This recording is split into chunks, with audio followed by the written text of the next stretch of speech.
Hello అండి అందరికీ, అందరూ ఎలా ఉన్నారు? Welcome back to our channel. ఈరోజు వీడియోలో చింతపండుతో అయితే పల్చని చారు అయితే చూపించబోతున్నాను. చాలా సింపుల్గా చేసుకోవచ్చు, ఫాస్ట్గా కూడా అయిపోతుంది. ఒకసారి తప్పక ట్రై చేయండి.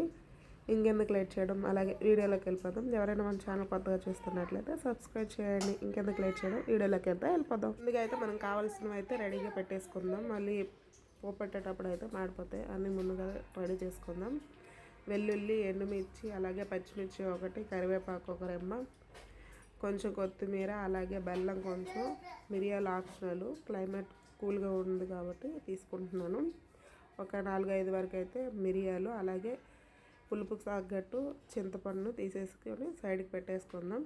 ఏదైనా ఒక తపాలా అయితే తీసుకొని దాంట్లో కొంచెం ఆయిల్ అయితే వేసేసుకుందాం. ఆయిల్ బాగా హీట్ ఎక్కాక ధనియాలు, జీలకర్ర, ఆవాలు, అలాగే కొంచెం జీలకర్ర, ఒక 5-7 వరకు మెంతులు కూడా యాడ్ చేసేసుకొని మొత్తం కూడా కలిపేసుకుందాం. సిమ్లోనే పెట్టేసుకుందాం. ముందుగా రెడీ చేసి పెట్టుకున్న వెల్లుల్లి, ఎండుమిర్చి, కరివేపాకు వీటిని కూడా వేసేసుకొని ఒకసారి మొత్తం కూడా మిక్స్ చేసేసుకోవాలి.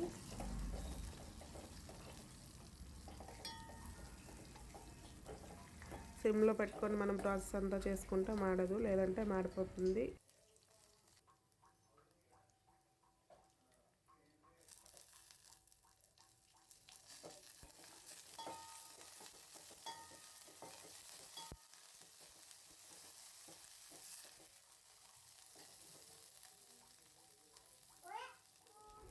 అలాగే మిరియాలు, కరివేపాకు ఈ రెండు కూడా వేసుకొని బాగా ఫ్రై అనిచ్చేద్దాం కాసేపు.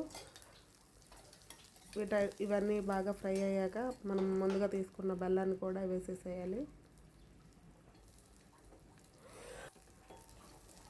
బెల్లం అదే కరిగాకైనా పర్లేదు, లేదంటే రౌండ్ కరగకుండా ఉంటుంది కదా, అదైనా ఓకే. మనం వేసేసుకుంటే వాటర్ వేస్తాం కదా, అప్పుడు కరిగిపోతుంది. బెల్లం మాత్రం కంపల్సరీ వేసుకుంటేనే టేస్ట్ అనేది బాగుంటుంది. మెయిన్ అయితే బెల్లమే దీనికి, ఈ చారుకి అయితే బెల్లం వేసుకుంటే చాలా టేస్టీగా అయితే ఉంటుంది. ఒకసారి తప్పక ట్రై చేయండి. అలాగే ఒక చిటికెడంతా కారం కూడా యాడ్ చేసేసుకొని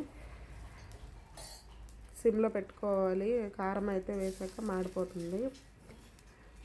మొత్తం కూడా ఒకసారి మిక్స్ చేసేసుకొని వాటర్ సరిపోయినంత వేసేసుకొని మొత్తం కూడా ఒకసారి గడ్డతో కలిపేసి మనం ముందుగా తీసుకున్న చింతపండు, పచ్చిమిర్చి, అలాగే కొత్తిమీర ఇవన్నిటిని ఒక ప్లేట్లోకి తీసుకున్నాం కదా, అవన్నీ కూడా యాడ్ చేసేసుకోవాలి.